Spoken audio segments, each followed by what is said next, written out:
سبحان الذي يسرى بعبده ليلا من المسجد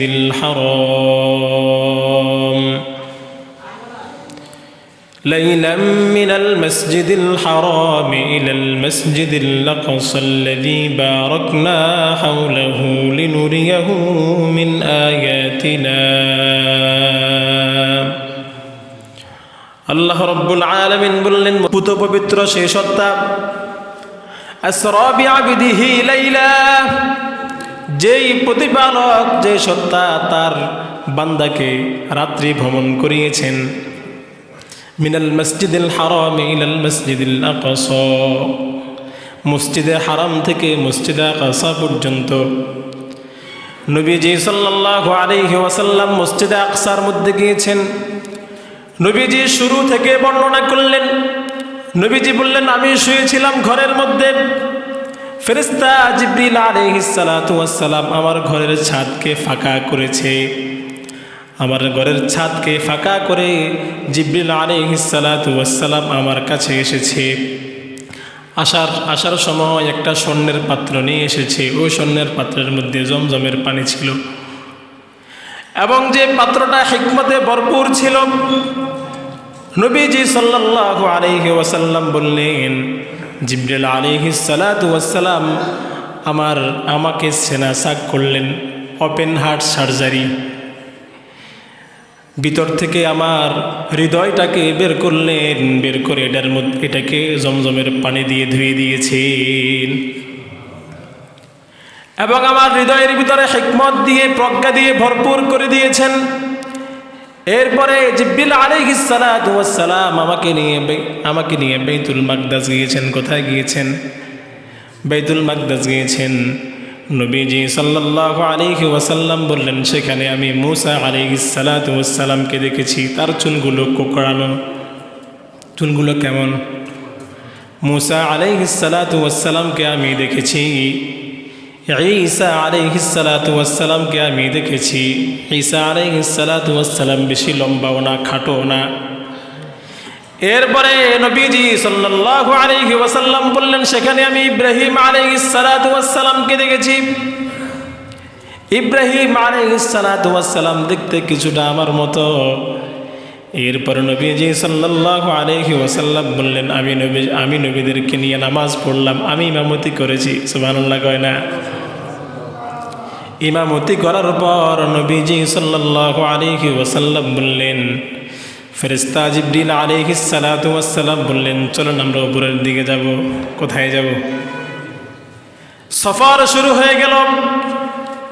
নবীজির সফরের জন্য এমন একটা বাহন ছিল, যে বাহনকে বলা হয় বোরাক। কি বলা হয়? এটার গতি এত বেশি, এটার চোখ যেখানে যায়, এক কদম এখানে দিয়েছে, চোখ যেখানে গিয়েছে আরেক কদম সেখানে গিয়ে পড়বে। এত দ্রুত চলে। নবীজি সাল্লাল্লাহু আলাইহি ওয়াসাল্লাম বললেন, মুহূর্তের মধ্যে আমরা প্রথম আসমানের কাছে চলে গেলাম। কোথায় চলে গেলাম? কথা বলতে হবে। কোথায় চলে গেলাম? আমরা যখন প্রথম আসমানের কাছাকাছি চলে গেলাম, প্রথম আসমানে চলে গেলাম, জিবরিল আলাইহিস সালাতু ওয়াস সালাম বললেন, দরজা খোলো। কি খোলো? ওই পাশ থেকে বলা হলো, মান হাদা, কে আপনি? বলা হলো, আনা জিবরিল। এরপরে জিজ্ঞেস করা হলো, তোমার সাথে কেউ আছে নাকি? জিবরিল আলাইহিস সালাতু ওয়াস সালাম বললেন, আমার সাথে আছে মুহাম্মাদুর রাসূল সাল্লাল্লাহু। এরপরে ওই ফেরেশতা জিজ্ঞেস করলো, মুহাম্মাদুর রাসূলুল্লাহ সাল্লাল্লাহু আলাইহি ওয়াসাল্লামকে আসতে অনুমতি দেওয়া হয়েছে নাকি? জিবরিল আলাইহিস সালাতু ওয়াস সালাম বললেন, হ্যাঁ, অনুমতি দেওয়া হয়েছে। গেট খোলা হয়েছে। কি গেট খোলা হয়ে গেল? গেট। এরপরে নবীজি সাল্লাল্লাহু আলাইহি ওয়াসাল্লাম প্রথম আসমানে প্রবেশ করলেন। প্রথম আসমানে প্রবেশ করে দেখলেন আমাদের বাবা আদম আলাইহিস সালাতু ওয়াস সালাম। সুবহানাল্লাহ কয় না? বাবা আদম আলাইহিস সালাতু ওয়াস সালাম বসে আছেন। আর তার এক পাশে কিছু, ডান পাশে কিছু লোক, বাম পাশে কিছু লোক। বাবা আদম আলাইহিস সালাতু ওয়াস সালাম ডান দিকে যখন তাকায় তখন বাবা আদম আলাইহিস সালাতু ওয়াস সালাম হাসে। আবার বাবা আদম আলাইহিস সালাতু ওয়াস সালাম যখন বাম দিকে তাকায় বাবা আদম আলাইহিস সালাতু ওয়াস সালাম কান্না করে। নবীজি সাল্লাল্লাহু আলাইহি ওয়াসাল্লাম জিবরিলকে জিজ্ঞেস করলেন, এটা কেন? বাবা যখন ডান দিকে তাকায় তখন বাবা হাসে, আবার বাবা যখন বাম দিকে তাকায় বাবা কান্না করে, কারণটা কি? জিবরিল আলাইহিস সালাতু ওয়াস সালাম বললেন, যারা ডান পাশে আছে তারা হলো জান্নাতি, আর যারা বাম পাশে আছে তারা হলো জাহান্নামী। বাবা তার জাহান্নামী ছেলেদের দিকে তাকায় তাকায় আফসোস করে কান্না করে। আর বাবা যখন তার জান্নাতি সন্তানের দিকে যখন তাকায় তখন বাবা খুশিতে হাসে। আমরা হাসি না? আমাদের সন্তান যখন বিপদে পড়ে আমরা কি করি? কান্না করি। আবার সন্তান যখন ভালো অবস্থায় থাকে আমরা কি করি? হাসি। এরপরে নবীজি সাল্লাল্লাহু আলাইহি ওয়াসাল্লামের সাথে বাবার কথা হয়েছে। কথাবার্তা হওয়ার পর আবার জিবরিল আলাইহিস সালাতু ওয়াস সালাম বললেন, চলেন চলেন উপরের দিকে, চলেন উপরের দিকে যেতে হবে। আবার নবীজি সাল্লাল্লাহু আলাইহি ওয়াসাল্লাম দ্বিতীয় আসমানের দিকে চলে গেলেন। দ্বিতীয় আসমানে যাওয়ার পর আবার জিজ্ঞেস করা হলো, মান হাযা? কে আপনি? জিবরিল বললেন, আমি। এরপরে জিজ্ঞেস করলো, ওমান মাআকা? তোমার সাথে কে আছে? জিবরিল আলাইহিস সালাতু ওয়াস সালাম বললেন, আমার সাথে আছে মুহাম্মাদুর রাসূল সাল্লাল্লাহু আলাইহি ওয়াসাল্লাম। এরপরে জিজ্ঞেস করা হলো, অনুমতি দেয়া হয়েছে নাকি? জিবরিল বললেন, অনুমতি আছে। কি আছে? অনুমতি আছে। এরপরে নবীজি সাল্লাল্লাহু আলাইহি ওয়াসাল্লাম প্রথম দ্বিতীয় আসমানে প্রবেশ করলেন। কোন আসমানে? দ্বিতীয় আসমানে প্রবেশ করার পর নবীজি সাল্লাল্লাহু আলাইহি ওয়াসাল্লাম সেখানে ঈসা আলাইহিস সালাতু ওয়াস সালাম ও জাকারিয়া আলাইহিস সালাতু ওয়াস সালামকে দেখতে পেলেন। সুবহানাল্লাহ কয় না? ঈসা আলাইহিস সালাতু ওয়াস সালাম ও জাকারিয়া আলাইহিস সালাতু ওয়াস সালাম নবীকে অভিবাদন জানিয়েছেন। কি জানিয়েছেন? স্বাগতম, সুস্বাগতম। কি? তাদের সাথে কথাবার্তা হওয়ার পর আবার জিবরিল আলাইহিস সালাতু ওয়াস সালাম নবীজি সাল্লাল্লাহু আলাইহি ওয়াসাল্লামকে নিয়ে তৃতীয় আসমানের উদ্দেশ্যে রওনা করলেন। মুহূর্তের মধ্যে তৃতীয় আসমানের গেটে চলে গেলেন। চলে যাওয়ার পর নবীজি সাল্লাল্লাহু আলাইহি ওয়াসাল্লাম সেখানে ইউসুফ আলাইহিস সালাতু ওয়াস সালামকে দেখতে পেলেন। কাকে? নবীজি বললেন, ইউসুফকে দুনিয়ার অর্ধেক সুন্দর দিয়ে দেয়া হয়েছে। নবীকে ইউসুফকে কি দেয়া হয়েছে? দুনিয়ার অর্ধেক সুন্দর। দুনিয়ার যে সৌন্দর্য আছে, যত সৌন্দর্য আছে সব সৌন্দর্যের অর্ধেক সুন্দর কাকে দেয়া হয়েছে? ইউসুফ আলাইহিস সালাতু ওয়াস সালামকে দেয়া হয়েছে। এরপরে নবীজি সাল্লাল্লাহু আলাইহি ওয়াসাল্লাম আবার চতুর্থ আসমানের দিকে রওনা করলেন। চতুর্থ আসমানে যখন যাওয়া হলো তখনও একই প্রশ্ন করা হয়েছে। বলা হলো আমাদের অনুমতি আছে। কি আছে? অনুমতি আছে। চতুর্থ আসমানে প্রবেশ করলো। সেখানে ইদ্রিস আলাইহিস সালাতু ওয়াস সালামের সাথে সাক্ষাৎ হয়ে গেল। সেখানে কথাবার্তা হলো। কি হলো? কথাবার্তা হলো। এরপরে নবীজি সাল্লাল্লাহু আলাইহি ওয়াসাল্লাম পঞ্চম আসমানে গেলেন। পঞ্চম আসমানে যাওয়ার পর সেখানে হারুন আলাইহিস সালাতু ওয়াস সালামের সাথে সাক্ষাৎ হয়েছে। হারুন আলাইহিস সালাতু ওয়াস সালামকে মুসা আলাইহিস সালাতু ওয়াস সালামের ভাই। আপন ভাই নাকি? আপন ভাই না? কি ভাই না? আপন ভাই না? কি ভাই না? আপন ভাই না। এরপর নবীজি সাল্লাল্লাহু আলাইহি ওয়াসাল্লাম 6 নম্বর আসমানের উদ্দেশ্যে রওনা করলেন। 6 নম্বর আসমানে যখন গিয়েছেন নবীজি সাল্লাল্লাহু আলাইহি ওয়াসাল্লাম সেখানে মুসা আলাইহিস সালাতু ওয়াস সালামকে দেখতে পেলেন। কাকে দেখতে পেলেন? মুসা আলাইহিস সালাতু ওয়াস সালামকে দেখতে পেলেন। মুসা আলাইহিস সালাতু ওয়াস সালামের সাথে নবীজি সাল্লাল্লাহু আলাইহি ওয়াসাল্লামের কথাবার্তা হয়েছিল। তবে মুসা আলাইহিস সালাতু ওয়াস সালামের সাথে কথা বলে যাওয়ার পর মুসা আলাইহিস সালাতু ওয়াস সালাম কান্নাকাটি শুরু করলেন। জিজ্ঞেস করা হলো, ও মুসা, আপনি কেন কান্নাকাটি করেন? মুসা আলাইহিস সালাতু ওয়াস সালাম বললেন, আমার অধিকাংশ উম্মত জাহান্নামে যাবে আর তোমার অধিকাংশ উম্মত জান্নাতে যাবে। আমি এই জন্য কান্না করি, আমার উম্মতের জন্য কান্না করি। আমার উম্মত জাহান্নামে যাবে, আর তোমার উম্মত বেশিরভাগ কোথায় যাবে? সুবহানাল্লাহ কয় না? এরপরে আমাদের নবীজি সাল্লাল্লাহু আলাইহি ওয়াসাল্লাম 6 নম্বর আসমান থেকে 7ম নম্বর আসমানের উদ্দেশ্যে রওনা করলেন। সেখানে নবীজি সাল্লাল্লাহু আলাইহি ওয়াসাল্লাম গিয়েছেন, সেখানেও একই প্রশ্ন হয়েছিল। প্রশ্ন উত্তরের পর নবীজি সাল্লাল্লাহু আলাইহি ওয়াসাল্লাম 7ম আসমানে প্রবেশ করলেন। প্রবেশ করার পর সেখানে বাবা ইব্রাহিম আলাইহিস সালাতু ওয়াস সালামের সাথে সাক্ষাৎ হয়ে গেল। নবীজি বললেন, বাবা ইব্রাহিম কেমন ছিল? শোনো শোনো, বাবা ইব্রাহিম ছিল দেখতে আমার মতো। কার মতো? ছেলে ঠিক বাবার মতো হয়েছে। আল্লাহ রাব্বুল আলামিন বললেন, মিল্লাতা আবিকুম ইব্রাহিম হুয়া সাম্মাকুমুল মুসলিমিন। তোমরা তোমাদের বাবার মিল্লত অনুসরণ করো, যিনি তোমাদের নাম রেখেছে মুসলিম। আমাদের জাতির পিতাকে কথা কই না খা, ভয় লাগে নাকি? কোনো ভয় আছে নাকি? কোনো ভয় নাই। যদি বন্দুক ধরে বলে যে তোমার জাতির পিতা অমুক, বলা যাবে না, বলতে হবে আমার জাতির পিতা হলো ইব্রাহিম। কে? নবীজি সাল্লাল্লাহু আলাইহি ওয়াসাল্লাম বললেন, ইব্রাহিমের সাথে আমার সাক্ষাৎ হলো। তবে ইব্রাহিম বাবা আমারে কিছু ওয়াজ করছে। কি করছে? কিছু ওয়াজ করছে।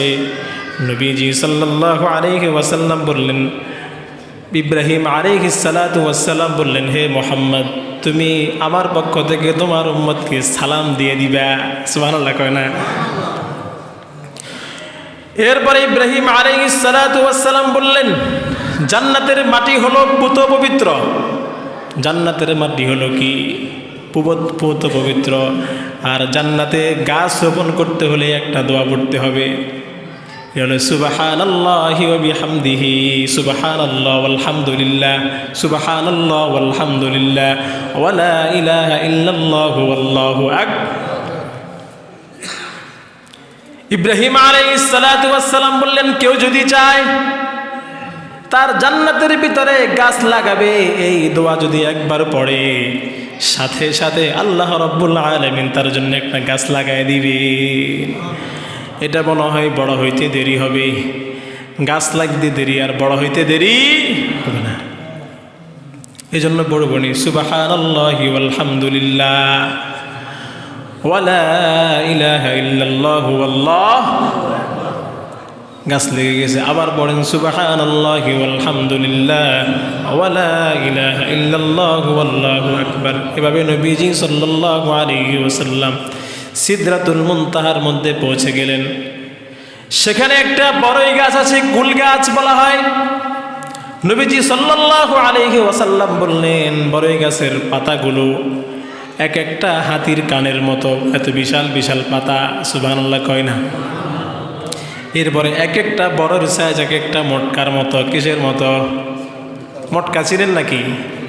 আগে যোগে আমরা ধান দেখতাম মটকা। নবীজি বললেন, ওই ফলগুলো এক একটা মটকার মতো। এরপরে আল্লাহ রাব্বুল আলামিনের আদেশে এই গাছকে এমনভাবে সাজানো হয়েছে, কোনো মানুষের পক্ষে সম্ভব না। এই গাছটা কত সুন্দর। এরপরে নবীজি সাল্লাল্লাহু আলাইহি ওয়াসাল্লাম সেখান থেকে সরাসরি তার রবের কাছে চলে গেলেন। সেখানে কিন্তু জিবরিল যেতে পারে। জিবরিল বললেন, আমার পক্ষে আর সম্ভব না, আমি আমার স্টেশন শেষ। আমার স্টেশন কি শেষ। এরপর নবীজি সাল্লাল্লাহু আলাইহি ওয়াসাল্লাম আল্লাহর কাছে গেলেন। আল্লাহ রাব্বুল আলামিন নবীজি সাল্লাল্লাহু আলাইহি ওয়াসাল্লামকে 50 ওয়াক্ত নামাজ হাদিয়া দিয়েছেন। কত ওয়াক্ত? 50 ওয়াক্ত নামাজ যখন বিশ্বনবী মুহাম্মদুর রাসূলুল্লাহ সাল্লাল্লাহু আলাইহি ওয়াসাল্লামকে যখন আল্লাহ রাব্বুল আলামিন উপহার দিলেন, উপহার দেওয়ার পর নবীজি সাল্লাল্লাহু আলাইহি ওয়াসাল্লাম খুশি হয়ে চলে আসছেন। সাক্ষাৎ হলো মূসা আলাইহিস সালাতু ওয়াস সালামের সাথে। মূসা আলাইহিস সালাতু ওয়াস সালাম নবীজিকে জিজ্ঞেস করলেন, হে মুহাম্মদ রাসূলুল্লাহ সাল্লাল্লাহু আলাইহি ওয়াসাল্লাম, আল্লাহ আপনাকে কি দিয়েছেন? নবীজি বললেন, আল্লাহ রাব্বুল আলামিন আমাকে দিন রাতে 50 ওয়াক্ত নামাজ পড়ার জন্য বলেছেন। সুবহানাল্লাহ কয় না? মূসা আলাইহিস সালাতু ওয়াস সালাম বললেন, আপনার উম্মত পারবে না, আমি বনি ইসরাইল নিয়ে বহুত কষ্ট করছি। এমন কষ্ট দিয়েছেন নবী মরার পরেও ভুলে নাই, মরার পরে কি ভুলে নাই। বনি ইসরাইল খুব মারাত্মক। এই যে ইসরাইল, কারা? ইসরাইল, এরা ইসরাইল, এরা খুব মারাত্মক, বহু নবীকে হত্যা করছে। মূসা আলাইহিস সালাতু ওয়াস সালাম বললেন, যান আপনি আপনার রবের কাছে যান, আপনার রবকে বলবেন কিছু কমিয়ে দেওয়ার জন্য। নবীজি সাল্লাল্লাহু আলাইহি ওয়াসাল্লাম গেলেন। যাওয়ার পরে আল্লাহ রাব্বুল আলামিন 5 ওয়াক্ত কমায় দিলেন। কত হইল? 45। কত হইল? 45। আবার মূসা আলাইহিস সালাতু ওয়াস সালামের সাথে সাক্ষাৎ হয়ে গেল। মূসা বললেন, এটাও পারবে না, এটাও। আবার যান। নবীজি সাল্লাল্লাহু আলাইহি ওয়াসাল্লাম আবার গিয়েছেন। এটা মোহাব্বতের মোহাব্বত। আল্লাহ চাইছে যে বারবার আসুক। কে? আমার হাবিব বারবার কি করুক? আসুক। এরপরে আবার নবীজি সাল্লাল্লাহু আলাইহি ওয়াসাল্লাম গেলেন। যাওয়ার পর আবার 5 ওয়াক্ত কমিয়ে দেওয়া হয়েছে। কত ওয়াক্ত হলো? 40 ওয়াক্ত। 40 ওয়াক্ত নিয়ে আবার আসলো। মূসা বললেন, এটাও পারবে? আবার যান, আবার কমায় আসেন। আবার গেল, আবার 5 ওয়াক্ত কমাইছে। কয়টা হইল? 35 ওয়াক্ত। মূসা আলাইহিস সালাতু ওয়াস সালাম বললেন, এটাও কি পারবে? আবার নবীজি সাল্লাল্লাহু আলাইহি ওয়াসাল্লাম আবার গিয়েছেন। যাওয়ার পরে আল্লাহ রাব্বুল আলামিন আরো 5 ওয়াক্ত কমিয়ে দিয়েছেন। কত হইল? 30 ওয়াক্ত। আবার আসলেন, বললেন আবার আজান হবে না, এটাও পারবে না। এভাবে কতবার গিয়েছে? 9 বার। কয়বার? 9 বার যাওয়ার পর আল্লাহ রাব্বুল আলামিন বললেন, ঠিক আছে 5 ওয়াক্ত। কয় ওয়াক্ত? 5 নং 45 না? আল্লাহ রাব্বুল আলামিন বললেন, যান 5 ওয়াক্ত দিলাম, তবে আপনার উম্মত যদি এই 5 ওয়াক্ত নামাজ পড়ে, 50 ওয়াক্ত নামাজ পড়লে যে পরিমাণ সওয়াব, আমি আল্লাহ রাব্বুল আলামিন আপনার উম্মতের আমল নামার ভিতরে সেই পরিমাণ সওয়াব লিখে দিব। সুবহানাল্লাহ। আস্তে গেলে আগে যে মারা যাবে। এরপরে আবার মূসা আলাইহিস সালাতু ওয়াস সালামের কাছে আসলো। মূসা বললেন, এটাও পারবে না। এটাও কি? এটাও আপনার উম্মত পারবে না। কিন্তু নবীজি সাল্লাল্লাহু আলাইহি ওয়াসাল্লাম বললেন, আমার শরম লাগে, কয়বার যাবো? কতবার গিয়েছি, কমাইতে কমাইতে এখন 5 ওয়াক্ত আছে। কোথায় 50 ওয়াক্ত, কোথায় 5 ওয়াক্ত। আবার বোনাস দিছে যে 5 ওয়াক্ত পড়লে 50 ওয়াক্তের কি সব পাওয়া যাবে। আর আমার কি লাগে? শরম লাগে, আমি যেতে পারবো না। এরপর নবীজি সাল্লাল্লাহু আলাইহি ওয়াসাল্লাম এই 5 ওয়াক্ত নামাজ নিয়ে আমাদের কাছে এসেছে। সুবহানাল্লাহ পড়বেন না? এই জন্য 5 ওয়াক্ত নামাজ পড়তে হবে। পড়বেন নাকি? নামাজের সময় হয়ে গিয়েছে, সাথে সাথে সকল কাজ ছেড়ে দিতে হবে। সকল কাজ ছেড়ে মসজিদের দিকে দৌড় দিতে হবে। কি দিতে হবে?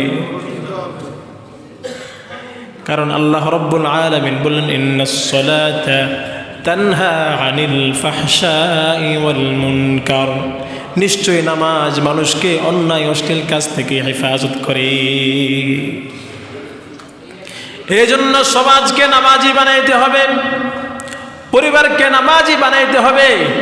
কারণ এই নামাজ হলো উপহার স্বরূপ কার পক্ষ থেকে? হ্যাঁ, হাদিসের মধ্যে আছে, বান্দা যখন নামাজ পড়ে ফালইউনাজি রাব্বাহু, সে যেন গোপনে গোপনে তার প্রতিপালকের সাথে কথা বলে। আমাদের নবী সরাসরি আল্লাহর সাথে কথা বলেছে। আল্লাহ রাব্বুল আলামিন চেয়েছেন আমরাও যেন তার সাথে কথা বলি। তবে কথা বলার মাধ্যম হলো কি? নামাজ। কথা বলার মাধ্যম কি? এই জন্য যে নামাজ পড়ে এসে তার প্রতিপালকের সাথে কথা বলে, আর যার সাথে যার কথা বেশি হয় তার সাথে তারও সম্পর্ক কি হয়? আর যে নামাজ পড়ে না সে তার প্রতিপালকের সাথে কথা বলে। এই জন্য আমরা নামাজ পড়বো না ইনশাআল্লাহ, রোজা করে না ইনশাআল্লাহ, 5 ওয়াক্ত নামাজ ইনশাআল্লাহ আমরা জামাতের সাথে পড়বে। এরপরে আমরা আগামী সপ্তাহে আলোচনা করব এই মেরাজ থেকে নবীজি সাল্লাল্লাহু আলাইহি ওয়াসাল্লাম আমাদের জন্য কি কি উপহার এনেছেন। একটা না বললাম, আরও আছে না বহুত কিছু, আরও আছে বহুত কিছু আছে। ইনশাআল্লাহ আমরা আলোচনা করব আগামী সপ্তাহ, এই সপ্তাহ নাকি বুধবারে আমাদের মাহফিল। আপনারা জানেননি? কে কে জানেন না? দেখি তো হাত দেখি। সবাই জানে মাশাআল্লাহ। আচ্ছা, মাহফিল করতে মনে হয় খরচ টরচ লাগে না? লাগেনি? খরচ লাগেনি? তো এখন এই সময় অনেক সংক্ষেপ, সময় অনেক কম। আমরা কে কত করে দেব? আমরা একটু হাত উঠাই। আমি কি 1 লাখ দিয়ে শুরু করব? হ্যাঁ, এটা দেরি হয়ে যাবে। আচ্ছা, আমরা নিজ দায়িত্বে উঠি। কে কত করে দিব? দিল আর কি? দিদার ভাই, আমার দিদার ভাই 2000 টাকা দিবে। মাশাআল্লাহ, আল্লাহ তাআলা তার এই দানকে কবুল করেন, বলো না আমিন। আর কে আছে ভাই? বলি, সময় নেই আমাদের।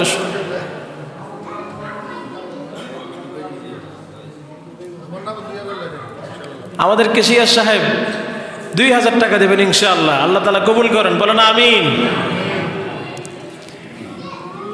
আরো বলেন, যুবকরা বলা দরকার, বুড়ারাও বলেন, সবাই মিলিয়ে বলেন। হ্যাঁ,